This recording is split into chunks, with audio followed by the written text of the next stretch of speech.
Fala pessoal, sejam bem-vindos a mais um Agrifato Cast.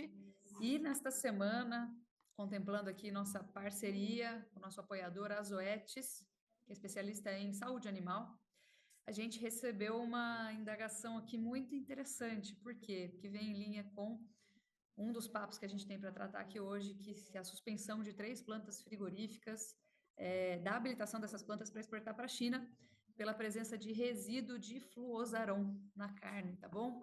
Então a gente vai falar um pouquinho sobre as interferências disso em relação ao mercado, mas nós recebemos uma pergunta que nós abrimos uma caixinha no Instagram, então se vocês quiserem fazer perguntas, corram lá, toda semana a gente vai abrir a caixinha e vocês vão poder mandar essas perguntas para a gente vai citar o nome do dono da pergunta, tá bom?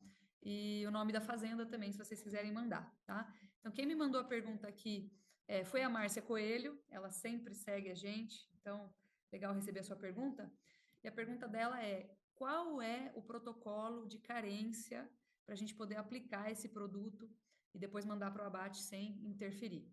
Então, tem uma resposta aqui que é muito peculiar, porque o fluozaron, ele está presente em vários medicamentos, né? Ele é um princípio ativo que é usado de uma forma relativamente ampla. Então, vai variar. O que a gente precisa? Em primeiro lugar, olhar a bula do remédio, tá? Então, antes de aplicar, se aquele animal vai para o abate, a gente precisa olhar a bula. Ele é muito utilizado quando a gente fala de endo e ectoparasitas, né? Então, assim, é muito difícil que alguém use o endoparasitário, o ectoparasitário, e depois já mande direto para abate. Mas tem que respeitar o tempo de carência. Então, a gente precisa estar preparado para atender essas exigências, né? E minimizar os riscos de resíduo, para poder assegurar uma valorização aí de produto, tá bom? Então, a Zoetis me mandou aqui, como eles são os especialistas em saúde animal, eles me mandaram algumas boas estratégias de boas práticas para fazer o controle de riscos, tá? Então, primeiro, usar produto seguro e eficaz, né? Optar por antiparasitários registrados com estudos que comprovem sua eficácia e segurança no controle de verminoses e ectoparasitas, tá bom? Segundo, uso responsável. Então, seguir corretamente as recomendações do fabricante que estão lá na bula. Então, dose, peso, categoria animal, período de carência, etc, né? Evitar fazer uso excessivo, tá bom? Respeito ao próprio período de carência, né? Uma coisa mais específica. Cada antiparasitário tem seu período de carência na bula, que é registrado no mapa. Então, seguir esse período é essencial para que essa carne esteja em conformidade com as exigências dos mercados internacionais e seguir a linha de boas práticas e acompanhamento técnico. Então, contar com a orientação de veterinários e consultores, que isso ajuda a manter os protocolos sanitários atualizados, tá bom? Então, fica essas dicas, porque não tem uma resposta redondinha, prontinha para essa questão em específico, por esse princípio ativo ser usado de forma ampla, tá bom? Então, fica a dica aí. E aí eu já queria voltar aqui e atacar o mercado, né? Porque na semana passada, principalmente entre o carnaval e o final da semana passada, a gente teve muitas novidades no mercado. Então a gente começou a sexta-feira com o que começou com um boato e depois se consolidou, né, como uma informação verídica. Me apareceu essa notícia na sexta-feira à noitinha, de que a China tinha desabilitado 3 plantas frigoríficas brasileiras por resíduo, né, de fluozaron, identificado nas amostras, tá? Então seria, principalmente, acho que a que mais me pegou, me surpreendeu, foi Mozarlândia, que é da JBS, que tem uma capacidade de abate diária de 2.500 animais. Tem o Bom Marte ali de Presidente Prudente também, né, com 1.500 cabeças de capacidade, e o Frisa de Nanuq com 800 cabeças, né, de capacidade. Se a gente considerar que essas plantas são altamente exportadoras, né, o Brasil, por exemplo, vamos lá, vamos fazer uma média ponderada aqui. O Brasil exporta 35% do que produz em média, né?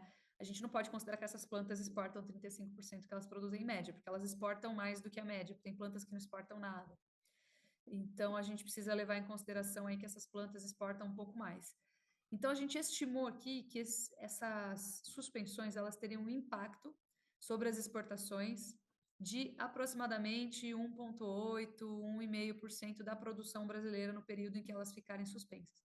Acontece que isso, assim, é uma análise bem grosseira, porque essas plantas conseguem fazer uso de plantas anexas, paralelas, principalmente quando existe essa possibilidade, como é o caso da JBS, que é mais capilarizada em unidades no Brasil, elas conseguem fazer uma intensificação do abate de animais a serem exportados para cumprir, né, os volumes exportados. Então tem para onde fugir. Então nem isso seria o impacto, tá? Para ser bem objetiva. Então, impacto pequeno, focado, localizado, né?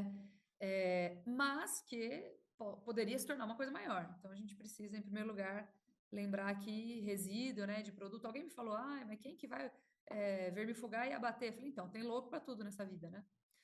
Então, a informação que eu tenho é que, de fato, tinha resíduo. Então, vamos ficar de olho. Fiquei sabendo que eles têm intensificado as vistorias. Essas vistorias têm sido feitas um pouquinho mais de última hora, via câmera. Então, vai passeando com a câmera lá pelo frigorífico para eles verem o que está acontecendo. E tem as amostragens também nos produtos, tá? Essa foi a primeira questão. Eu acho que a segunda grande, né, a mais, na verdade, debatida, a grande questão aí do feriado foi a isenção das tarifas de importação de commodities que são amplamente produzidas pelo Brasil. E assim, eu sou super a favor de isenção de tarifa, de zerar a alíquota, eu acho uma coisa maravilhosa. Eu só queria que isso fosse feito de fato para algo que surta efeito. Por quê? Se o Brasil é amplamente produtor, ele é grande, ele está entre os maiores produtores das commodities divulgadas, como café, milho, açúcar e carnes, né? Do que adianta eu zerar a alíquota de importação se eu já sou muito competitivo? Não vai fazer grande diferença. No caso da carne bovina, a gente tem um cálculo médio aqui de prazo longo, tá? Que diz que na média ponderada, a carne brasileira vale 14% menos do que a média dos grandes exportadores globais. Então, assim, eu vou zerar a tarifa de importação só se fosse para importar de mim mesmo, né? Porque assim não vai fazer a mínima diferença. Outra coisa que eu acho assim bem mostra um nível ou de populismo ou de amadorismo em relação à medida, porque o Brasil importa 96% da sua carne que entra aqui importada vem do Mercosul. O Mercosul já tem um acordo de livre comércio com isenção de tarifas. Então, o Brasil não paga para consumir a carne paraguaia, por exemplo, que é 63%, se não me engano, das nossas importações, ou a carne uruguaia ou a carne argentina, já não entra tarifa nessas importações, já é isento. De onde entra a tarifa? Do Wagyu que vem lá do Japão, entendeu? Então, assim, não faz sentido nenhum. Quem que vai comer Wagyu do Japão? Só quem é rico. Quem é rico, né, não influencia, não tem essa carga de influência sobre a inflação brasileira. Então, não faz nenhum sentido. Lembrando que, para agora a gente arrematar, o Brasil importa menos de 1% do que ele próprio consome de carne bovina. Tá? A importação de carne, portanto, é reflexo de uma experiência gastronômica que se busca. Né? Entranha uruguaia, chorizo argentino, né? A gente tem um fluxo grande ali na fronteira com o Paraguai, já vi carne paraguaia para vender, inclusive aqui em Vinhedo, tá? Só para vocês terem ideia, lá no açouguinho de bairro nosso. Então, assim, o que a gente vê é a entrada dessa carne, a não ser no Rio Grande do Sul, que tem uma fronteira próxima, mas essa carne ela entra normalmente para ser vendida como um produto premium, tá? Não é uma carne que a gente veja ser comprada para abastecimento de fato. Então, isso tudo, né, deixou todo mundo nervoso, gente comentando essa medida para cima e para baixo, um monte de gente, inclusive, defendendo. Eu falei, gente, eu acho super legal a isenção, eu gosto mesmo.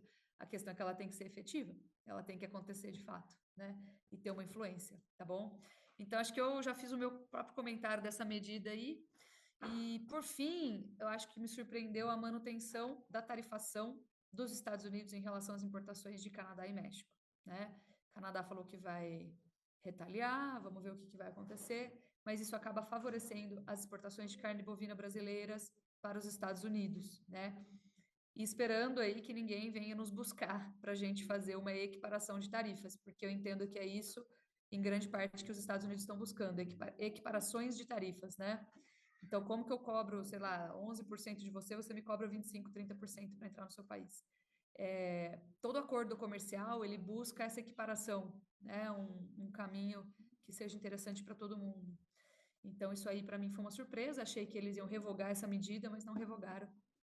E a China acabou colocando 10 a 15% também de imposto em cima da importação dos produtos norte-americanos. Então, acho que é mais ou menos por aí. Essas foram as novidades. Opa, deu um pau aqui, desculpa, gente. Essas foram as novidades do feriado.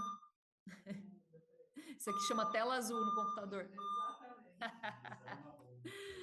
Ai, ai, tô com a equipe aqui hoje. Então é isso, tá bom? E aí, eu queria depois começar a comentar primeiro essas medidas, o impacto que elas têm, ainda está um pouco nebuloso da gente entender, mas já tentei quantificar essas grandes notícias aqui na entrada. Eu acho que tem um grande comentário para a gente fazer aqui hoje, que eu acho que o Iago vai trazer, porque nem eu acessei essa informação ainda, que é a informação sobre o abate de fêmeas e como ele se comportou ao longo de fevereiro, para a gente voltar para o nosso micro, que na verdade é um grande macro, mas o nosso micro da pecuária mesmo, comentar exportações de fevereiro, abates de fêmeas de fevereiro e abate geral de fevereiro, porque esses aí eu ainda não consegui me atualizar, estava fazendo hora extra aqui no carnaval. E o Iago vai trazer as informações atualizadas para a gente. Fala, Iago. Fala, Lígia, obrigado mais uma vez. Bom dia, boa tarde, boa noite para todo mundo que está nos escutando aí. Falar um pouquinho, né? Primeiro, só para comentar essa parte de China, acho que é um ponto muito interessante.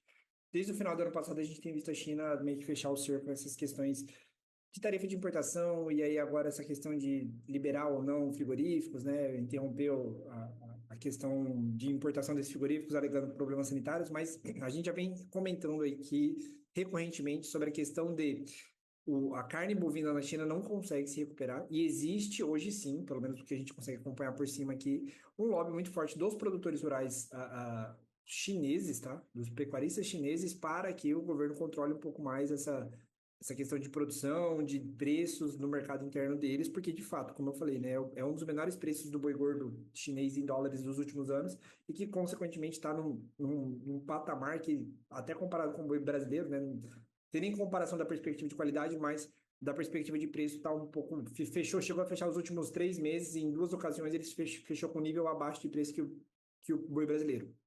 E aí, falando um pouquinho sobre a questão dos abates, né, o que a gente tem visto a gente ainda está caminhando nos dados, mas o que eu posso trazer para você de dado novo é que, de fato, a gente teve uma redução no abate de bovinos durante o mês de fevereiro, porém, todavia, entretanto, né, quando a gente vai olhar o volume diário foi maior, ou seja, fevereiro teve um pouco menos de dias úteis do que janeiro, mas ainda assim teve um abate diário maior e o abate de fêmeas, tá? Ainda muito elevado, tá? Então, se a gente for falar a porcentagem de fêmeas abatidas em fevereiro de 2025, foram aí em torno de 43, 44%, tá? O número não está fechado por completo aqui, olhando para a CIF, 43,88%, que é cerca de um ponto percentual acima do que fechou em fevereiro 24, ou seja, ainda estamos abatendo em percentual acima do que a gente viu no ano passado, que já foi um ano de grande liquidação de fêmeas, tá?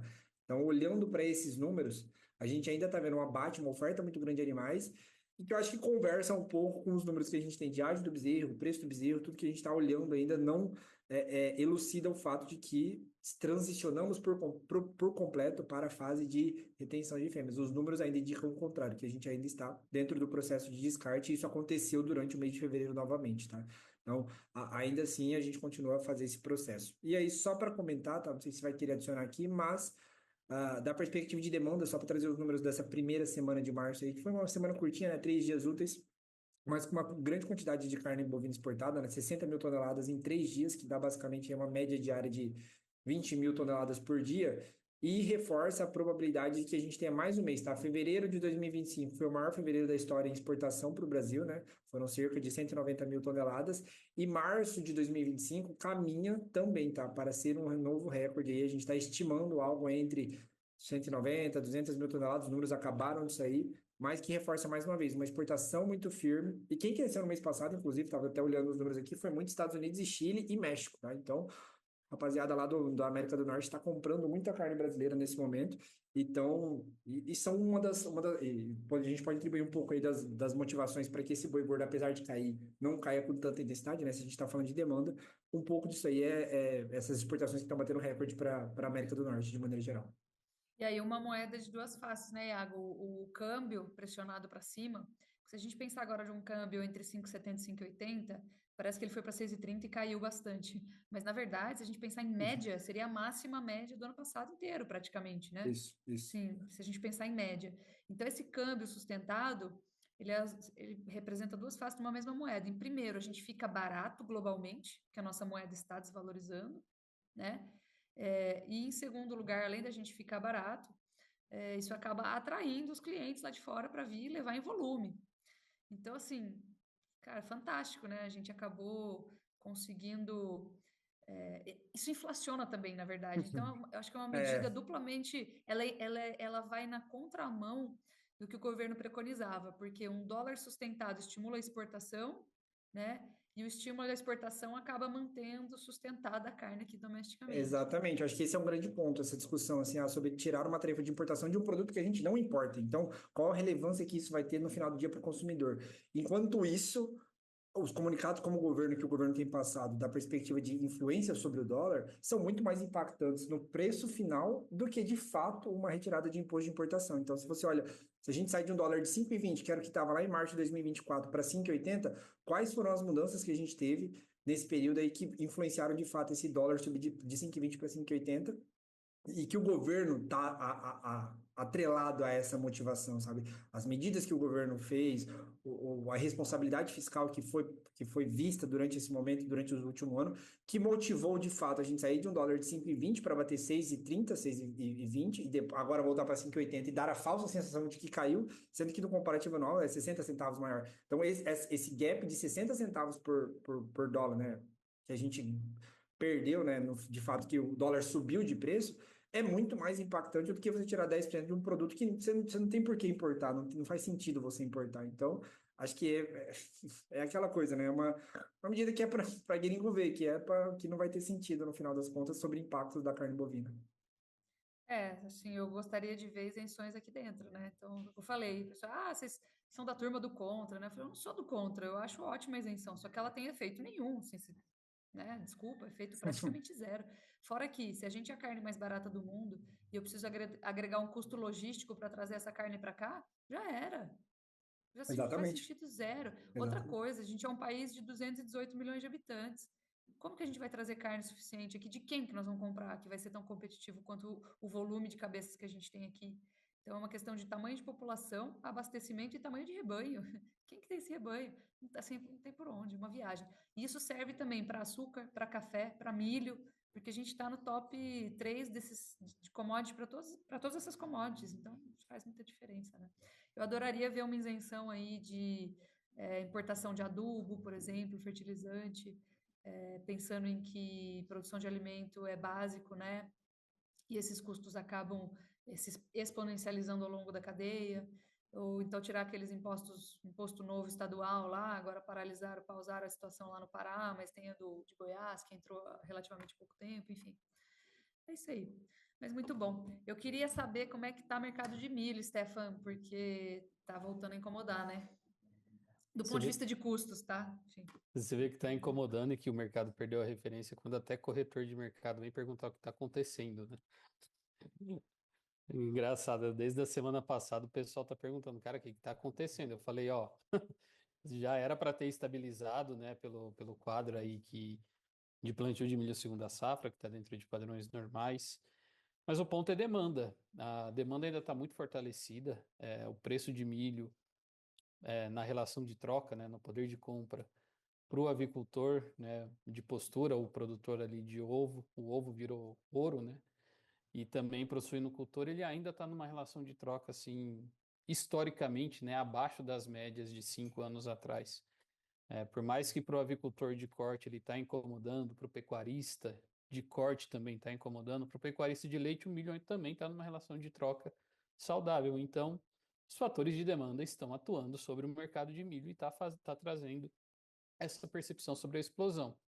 De um lado você tem, e quando você tem, né, milho e tem a demanda batendo a porta, o agricultor tem que aproveitar e vender, né, nesses momentos de alta. A gente tem falado com alguns clientes aqui, o milho em 2 semanas aí praticamente, né, de antes do carnaval para agora, né, alguns lugares já subindo aí 5, 6, 7 reais a saca, justamente motivado por fatores de demanda. Não tem outro fator que explique, né? Por mais que a gente está vendo um quadro climático, por exemplo, o estado de Minas Gerais, tem regiões que está 30 dias sem chuva, mas a gente não está vendo, né, pelo menos assim, um quadro muito grave de quebra de safra, igual foi os anos que o milho chegou a 100 reais. É, pelo contrário, né, a gente vê estados de Mato Grosso, Goiás, MS, São Paulo, Paraná, tem um quadro climático razoável. Mato Grosso, sim, está bem melhor, mas os outros estados está razoável e tem previsão de chuvas no radar. Então era para o mercado do milho ter dado essa assentada, só que os fatores de demanda estão atuando, né? Principalmente de demanda doméstica muito forte, vem atuando e dando sequência aí de elevações consecutivas. Acho que o ponto principal, né? No segundo semestre, a gente normalmente tem um balizador da referência da paridade de exportação para o milho. Aí no primeiro semestre a gente perde esse balizador, né? O mercado acaba olhando, né, justamente aí para o que tem disponível, olha para o milho primeira safra que está em colheita e não, né, a gente tem que é o menor nível de produção dos últimos 5 anos, mas porque teve uma redução diária que foi muito significativa nesses últimos 3 anos, decorrente dos preços do milho que vieram muito baixos nos últimos 3 anos. Então, isso acabou fazendo esse rearranjo, né, e a gente passa esse primeiro semestre aí com um cenário mais delicado.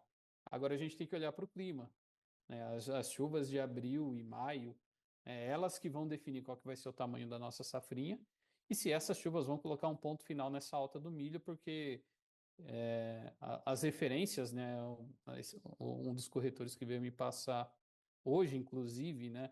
Ele falou, cara, eu tô vendendo milho colocado em São Paulo a 92, 94, R$ 96 a saca.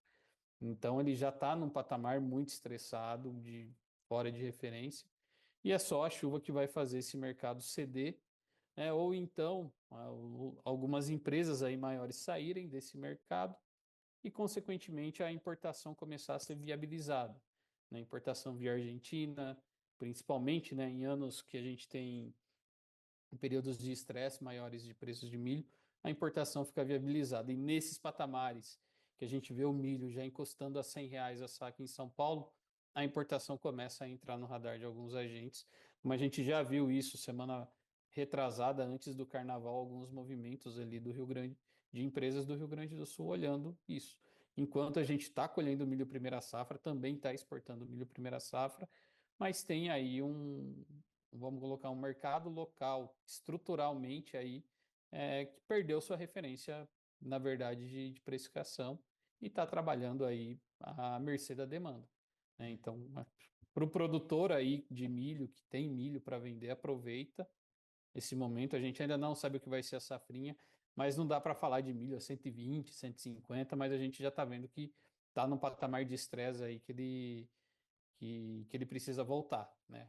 Quando a gente olha também para as referências de preço de milho para o segundo semestre, base, Porto, né? Julho, agosto, setembro, é milho de 73, 75, então a gente já está falando de um milho aí, né, se a gente pegar esses reportes do mercado físico, praticamente R$ 20 de diferença. Então, acho que tem que ficar atento a esses movimentos. E para quem não comprou milho, né, vai ter que refazer bastante as contas, né? A gente veio dando os gatilhos aí durante o mês de janeiro, durante o mês de dezembro, fevereiro, já vinha dando esses indicativos, né, de relação de troca, e agora o milho realmente entrou numa vertente aí que, para quem vai deixar para olhar o primeiro giro daqui para frente, talvez vai ter que olhar aí para outro espectro. Né? Vai ter que buscar ingredientes alternativos, vai ter que mexer aí em questões de nutrição que é, pelo preço atual do milho, ele não vai ficar tão interessante para o pecuarista. Te fazer uma pergunta. A manutenção das tarifas do Trump em relação à China, Canadá e México influenciam positivamente o preço do milho também? Nesse primeiro momento, Lígia, as tarifas não foram aplicadas, né? Foram estendidas por mais 30 dias. O que a gente vê, né, o que isso pode trazer, consequentemente, traz mais demanda. Só que o que a gente tem que olhar é que no nosso balanço de oferta e demanda do Brasil, a exportação é excedente. O consumo doméstico é que manda no preço. Né? A gente está falando de 2025, o consumo doméstico bater ali 93, 94 milhões de toneladas de milho. Né? A indústria de etanol nos últimos 2, 3 anos mudou também o panorama de precificação. Então, muda sim o viés aí, porque se os Estados Unidos, que é o maior produtor e maior exportador de milho do mundo, aplica as tarifas, você consequentemente vê o mercado olhando para o Brasil, que é o terceiro maior produtor e o segundo maior exportador. Mas a gente tem a Argentina, que teve seus problemas de safra e agora estabilizou, também já está colhendo milho, então isso talvez joga um pouco ameniza um pouco as tensões. Só que a gente tem que olhar o clima aqui no Brasil, a próxima safra dos Estados Unidos, né, como o SDA trouxe ali no último dia de fevereiro, 27, 28 de fevereiro, Estados Unidos vai ampliar a área de milho, então é muito difícil tirar essa postura, essa posição de liderança dos Estados Unidos, por mais que a gente destronou eles há 2 anos atrás no mercado de milho em relação às exportações. Mas a conjuntura, né, quando a gente pega o xadrez aí desses países entrando nos seus conflitos aí em relação às tarifas, o mercado sim vai olhar para onde tiver milho e onde tiver milho mais barato. Se mesmo com uma quebra potencial de safra no Brasil, o milho brasileiro estiver mais barato, o mercado vai vir comprar Brasil. Então, acho que esse é o ponto que o mercado vai estar direcionado por demanda no milho, uma vez que a gente tem, né, estoques mundiais que estão ali praticamente estabilizados há 4, 5 anos, e isso acaba sendo direcionador, acaba dando um pouco de força positiva. E tem um comentário que eu ia fazer, você estava falando aí de clima e me lembrou muito, o pessoal estava reclamando bastante aqui. Eu comentei há pouco tempo, acho que umas 2 semanas, que estava chovendo, recuperando bem as pastagens e tal. Então acho que tem a ver com essa questão climática. E o pessoal reclamou muito, falou recuperando nada, aqui já secou, mas eu recebi muita reclamação a respeito de cigarrinha e lagarta. Então, ó, cara, aqui cigarrinha levou tudo embora, a lagarta também tá muito ruim. Então, vai quebrar essa produção de capim aí. Tem nada de chuva recuperar, não. É, Então, isso é até um reflexo, né, Lídia, de anos, não somente do ano passado. Ano passado a gente teve uma das piores secas da história, praticamente 6 meses de estiagem, teve queimada, então tudo isso sim prejudica. Por mais o cara que faz um manejo excelente de pastagem, ele tem um impacto negativo. Só que os outros anos também, se a gente pega 2021, ano de geada, 2023, 2024, já foi um ano mais, 2023 foi um ano mais normal. Ano passado, a grande seca, esse ano, até quando a gente vai ver as chuvas se colocarem aí no período de abril, maio, né? Porque tem uma tendência de chuvas abaixo da média agora para abril, está sendo colocado nos mapas. Então, tudo isso com certeza vai influenciar, né? Também aí na precificação do boi safra. e outra questão, né? A gente está falando aí de intensificação de uso de pastagens, né? Economia de área de pastagem transferida para a lavoura. Isso é uma realidade que vai aumentar as pragas do pasto, porque hoje o pasto é mais aproveitado, tem mais oferta, né, por área. Então, mais produção de pasto por área, lotações maiores, né? Enfim, e isso aí com certeza vai apertar cada vez mais essa questão da praga. Então, a gente tem essa impressão muito mais forte na agricultura, né? Entra uma praga nova, eu lembro da helicoverpa, entra ali, nossa, todo mundo só fala disso. É o que vai começar a acontecer com a pastagem também, né? Porque acaba tendo mais massa aí e mais continuidade dessa massa para que haja proliferação dessas pragas aí. Então, infelizmente é uma realidade. Mas eu ainda continuo achando que, na média, chuva, sol e calor, temperaturas elevadas mais ajudam o pasto do que atrapalham. Então, nós estamos em plena recuperação das pastagens ainda assim. Tá bom? E agora transferindo aí, voltando para os grãos, mas começando a falar de bolsa. Fala, Rodrigo, como estamos por aí? Bom, boa tarde, pessoal. Bom dia, boa tarde, boa noite. Tive alguns problemas técnicos aqui, mas já ajustei.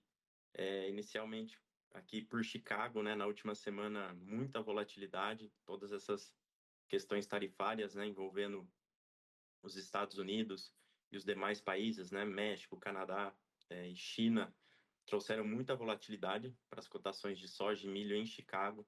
No caso do milho, né, casou exatamente o dia que a tarifa entraria em vigor, né, tarifa sobre México e Canadá, que seria no dia 4 de março, né, já havia sido adiada, foi na terça-feira passada, e nessa mesma data, contrato maio de milho, não só o contrato maio, né, cito o maio por ser o mais líquido, todos os vencimentos eles chegaram a marcar mínimas, né, eles haviam estendido a sequência de baixas diárias, e ao longo dos próximos dias, né, com o anúncio do presidente Trump, do adiamento, mais uma vez, né, agora as tarifas sobre Canadá e México, elas estão colocadas para entrar em vigor no dia 2 de abril, então tem que ser algo monitorado até lá, né, mas a partir daí os futuros no caso do milho, soja também, mas mais especificamente do milho, eles deram uma respirada e se recuperaram. Então, muita volatilidade. Se a gente pega o fechamento semanal aí, oscilações mistas, alguns vencimentos fecharam no 0 a 0, outros com pequenas perdas. Fato é que o contrato maio que eu citei, ele na terça-feira ele bateu na mínima $4,43 o bushel. Na tela agora ele está $4,72 o bushel, uma pequena recuperação. Então, um cenário aí indefinido de curto prazo. Um fato que também chamou a atenção e que casa com essa data do dia 4 de março é o dado do CFTC, que a gente traz também semanalmente, né? Posicionamento dos fundos. Eles diminuíram, assim, absurdamente o saldo comprado. Se eu não me engano, foi a segunda maior correção da história, né? Um saldo comprado aí que agora é de 219.752 contratos, mas é uma queda de mais de 100 mil contratos entre futuros e opções no comparativo semanal. Então, é um dado que chama muito a atenção, a gente sempre ressalta isso, né? Os fundos, eles se mexem muito rápido, e isso foi refletido aqui no gráfico de preços. Então, bastante atenção. No caso da soja também, a gente teve aí um fechamento próximo do 0 a 0 na última semana, né? Eu digo fechamento até sexta-feira, também apresentando bastante volatilidade. Nós tivemos aí, a gente no caso da soja olha mais para a China, né? Ela impôs aí uma retaliação, então futuros do grão de soja seguiram bastante pressionados.